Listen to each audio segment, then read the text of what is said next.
En octobre dernier, on a réalisé une émission avec Jean Morzel qui a vécu une expérience de mort imminente. C'est-à-dire qu'il est sorti de son corps, il était dans un hôpital, une salle d'opération, il a tout vu ce qui se passait, il a senti des choses que le commun des mortels ne sent pas.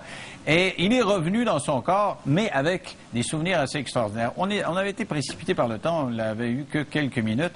Or, on a eu un tas de courriels subséquemment de gens qui disaient « on aimerait ça que vous le réinvitiez ». Je leur répondais « quand il sera de retour, puisqu'il s'agit d'un collègue français, quand il sera de retour au pays, on l'invitera ». Il est avec nous, Jean Morzel, bonsoir. Bonsoir, monsieur l'évêque. Alors, on a beaucoup entendu parler de votre entrevue. C'était un peu rapide. J'en suis ravi, d'ailleurs. Si vous voulez, on a du temps, là, maintenant. Ouais. On a presque, 35 minutes pour parler de ça. Expliquez-nous ce que vous avez vécu. Vous êtes mort, mais vous n'étiez pas mort. Expliquez-nous. C'est-à-dire que, ayant reçu une balle dans la poitrine, je me suis donc retrouvé inanimé sur le sol et opéré. Et disons que lors de cette opération, j'ai reçu donc un masque sur la poitrine, avec un masque sur le nez, avec un mélange de chloroforme et d'éther, qui m'a endormi, mais je suis tombé dans un trou noir à ce moment-là.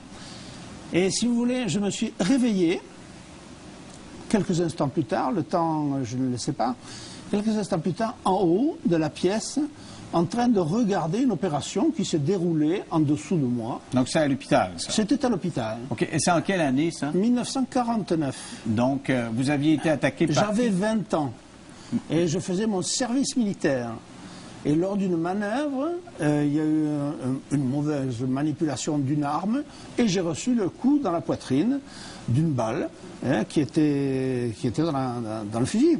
OK. Alors, donc, vous êtes couché là et le premier souvenir que vous avez, vous êtes hors de votre corps. Voilà, je me réveille en haut. Je ne suis pas sorti de mon corps. Je ne me suis pas vu sortir de mon corps. Je me suis retrouvé, après être passé par un trou noir, en haut d'une pièce regardant une opération. Si vous voulez, c'était quelque chose d'extrêmement surprenant pour moi, nouveau bien entendu, et avec, si vous voulez, la surprise, mais pas de crainte, aucune crainte. J'étais vraiment serein, mais curieux de l'état dans lequel j'étais, curieux de la manière dont je vivais. Et à ce moment-là, j'ai eu quand même la curiosité de voir ce que faisait le chirurgien sur ce corps étendu. Et à ce moment-là, je me suis précipité d'une manière instantanée, en un zoom instantané, au bout du scalpel du chirurgien, et je l'ai vu entailler la chair. Je me rappelle même le tissu, le tramé du tissu qui était au-dessus du corps du patient. Comme vous aviez été un caméraman avec vue en plongée, avec zoom. Exactement, je ne peux pas mieux dire qu'un zoom. Et puis, la surprise passant, je me suis retrouvé instantanément dans le sens inverse, en haut, toujours de cette pièce, et j'ai été surpris de voir toutes les possibilités que j'avais, car j'ai eu brusquement envie de monter, je suis monté, j'ai eu envie de descendre, je suis descendu, et à un moment donné, je me suis retrouvé contre un mur, et j'ai eu envie d'aller contre ce mur, pourquoi, je ne sais absolument pas. Et j'ai traversé ce mur, je n'ai eu aucune résistance. Et vous savez, Toulouse, c'est une ville qu'on appelle la ville rose, qui est à base de briques. Et je me rappelle, en même temps que je vous le dis, je me rappelle le passage du mur.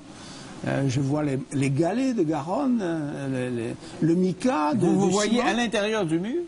Non, je me vois traversant le mur. Mais quand vous êtes en train de traverser, c'est quoi la sensation là, quand on passe au travers? Il n'y a pas de sensation. Je traverse le mur. Et je me retrouve de l'autre côté. Et de l'autre côté, je retrouve un grand parc, la nuit, parce que c'était quand même la nuit, le porche du fond par lequel j'étais arrivé, et en dessous de moi, un garage de vélo. Et disons qu'au bout d'un certain temps, je suis rentré à nouveau dans cette salle d'opération, où j'ai vu également tout ce qu'il y avait de bizarre dans cette particularité. Car à ce moment-là, je connaissais les paroles qu'allait prononcer le chirurgien ou les gens qui étaient là. Comme si c'était une pièce de théâtre qui se déroulait en bas. Exactement. Exactement, vous avez trouvé le mot juste, c'était une pièce de théâtre où moi, je regardais ça d'en dehors. Mais ce qui était surprenant, c'est justement, c'est quand je savais que les gens allaient prononcer telle parole, faites-moi passer tel instrument, que j'ignore évidemment, j'entendais dans la pensée des gens. Et après, j'entendais la parole qui était prononcée. Donc je l'entendais en un écho. Je l'avais déjà entendu dans leur esprit. J'étais dans l'esprit des gens. C'est vraiment très curieux. Je savais les animosités qu'ils avaient les uns avec les autres. Et à un moment donné même, le seul moment où ma position a été un peu désagréable, c'est que j'ai senti qu'une infirmière qui était là allait tomber dans les pommes, ce qu'elle a fait d'ailleurs. Et j'ai senti une espèce de vague à l'âme, vous savez, de nausée presque. Hein. C'est le seul moment un peu particulier. Et elle est tombée dans les pommes et le chirurgien l'a poussée, je dois dire, avec son pied, pour lui dire, bon, ben, elle s'en remettra, elle, pensons au patient. Ensuite de quoi, si vous voulez, j'ai eu envie de me promener, parce que je voyais à 360 degrés aussi. C'est curieux comme explication. Comment peut-on voir à 360 degrés? Moi, je voyais à 360 degrés. Ensuite de quoi, j'ai voulu visiter l'hôpital. Et à cette époque-là, il y avait une vitre en verre, une vitre qui était dans la porte. Et j'ai traversé donc cette vitre comme j'ai traversé le reste. Et j'ai senti mon corps s'étirer. C'est le seul moment, et le corps, je dis mon corps, mais qu'est-ce que j'étais? J'étais une entité particulière. J'étais en entier. Vous êtes senti élastique, là, Blum. Exactement. Blum. Je me suis senti mais étiré. Pas à travers le mur, juste à travers la vitre. Absolument pas. Mais simplement à travers le verre de la porte vitrée. Je suis passé dans l'hôpital, et à ce moment-là, en sortant, j'ai vu un poste d'eau. Un poste d'eau qui aura son importance, c'est pour ça que je le signale. Hein, vu un poste d'eau. Et j'ai traversé l'hôpital qui, à ce moment-là, je n'avais plus aucune crainte sur les portes, les fenêtres. Je passais tout droit, je passais dans des salles ou de dortoirs, évidemment, avec des malades. Et disons que j'ai eu une impression de calme, de tranquillité au fur et à mesure que le voyage s'effectuait. J'étais heureux, surpris, étonné, mais nullement inquiet. Jamais je n'ai été inquiet. Et vous ne pensiez plus au corps qui gisait sur la table d'opération? Absolument pas. Oublié. Moi, j'étais en entier dans mon corps, j'allais dire. Non, dans ce que j'étais. Et puis, je suis revenu dans la salle d'opération. Et à ce moment-là, toujours par curiosité, je me suis dit que j'ai brusquement me suis rendu compte que sous la table d'opération, il y avait une plaque marquée armes et cycle de Saint-Étienne, le fabricant de la table d'opération. Une plaque de 18 cm, arrondie des quatre côtés, avec une impression blanche sur un fond vert.